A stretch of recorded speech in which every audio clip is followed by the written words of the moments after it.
Homologous organ और analogous organ. ठीक है, देखो होमोलॉगस ऑर्गन क्या होता है, समरूप अंग, और एक होता है एनालॉगस ऑर्गन मतलब समजात अंग। देखो बच्चों, यह टॉपिक कक्षा 10 का बहुत ही ज़्यादा इंपॉर्टेंट है, हर साल एग्जाम में पूछा जाता है, हर साल एग्जाम में पूछा जाता है। मैं देखा हूँ 7 सेट पेपर बनाएंगे तो इसमें ये न डालें, ऐसा हो ही नहीं सकता। देखिए, एक है आपका होमोलॉगस ऑर्गन समरूप अंग और एक है समजात अंग।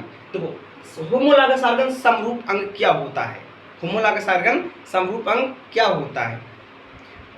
देखो, अगर मैं जिस भी अंग का जो उत्पत्ति है, जो ओरिजिन है, वो समान रहे, जो ओरिजिन है, उत्पत्ति है और समान रहे, जिस भी अंग का उत्पत्ति और ओरिजिन क्या रहे, समान रहे। मतलब देखिए, यहाँ पर मानव का हाथ जो है जैसे बना हुआ है, वैसे ही व्हेल का चप्पू बना हुआ है, वैसे ही चमगादड़ का पंख बना हुआ है, वैसे ही बिल्ली का पैर बना हुआ है। सबका अंग जो उत्पत्ति है, जो ओरिजिन है, वो क्या है, समान है। ठीक है, देख रहे हैं, हाथ, चप्पू, पंख, पैर एक जैसा एकदम दिख रहा है, समान है। लेकिन मानव हाथ जो है पकड़ता है, और व्हेल का चप्पू जो है क्या, तैरने का काम करता है, और चमगादड़ का जो पंख है वो उड़ने का काम करता है, और इसका जो बिल्ली का पैर है वो दौड़ने का काम करता है।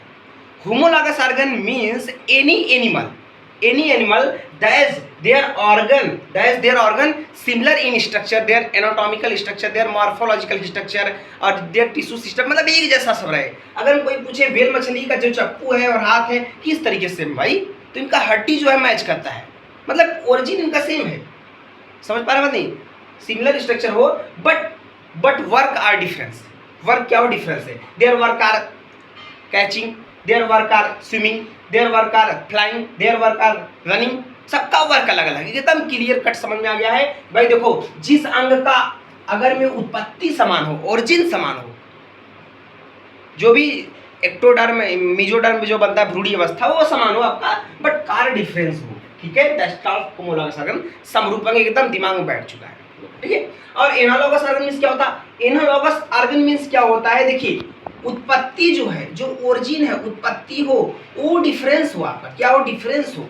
अभी देखिए, कीट का पंख का स्ट्रक्चर देखेंगे, ओरिजिन देखेंगे, दैट्स अलग है एकदम भाई। पक्षी का पंख है उसका एकदम अलग है, चमगादड़ का पंख उसका अलग है एकदम, इसका ओरिजिन नहीं मैच करता, इसका ओरिजिन किसी का ओरिजिन मैच नहीं करता है।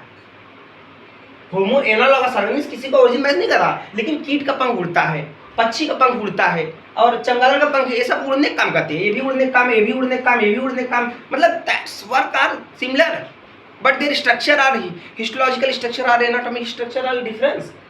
समझ में आ गया ना? देखो समझाता क्या होता है कि अगर उत्पत्ति उसका डिफरेंस हो, भ्रूणी अवस्था में उसका निर्माण क्या होता है, एकदम डिफरेंस हो, बट कार्य एक जैसा हो, दैट्स कॉल्ड एनालॉगस ऑर्गन। फिर भी समझ लेते हैं, समरूप अंग का मतलब क्या होता है, जो अंग है उसका ओरिजिन, इन सबका जो ओरिजिन है वो समान रहे, लेकिन ओरिजिन क्या रहे, समान रहे, लेकिन कार्य का पकड़ना, तैरना, उड़ना, दौड़ना सब अलग है। पता ही चल गया? ठीक है, यहाँ पे एनालॉगस ऑर्गन मींस क्या होता है, उत्पत्ति डिफरेंस रहे।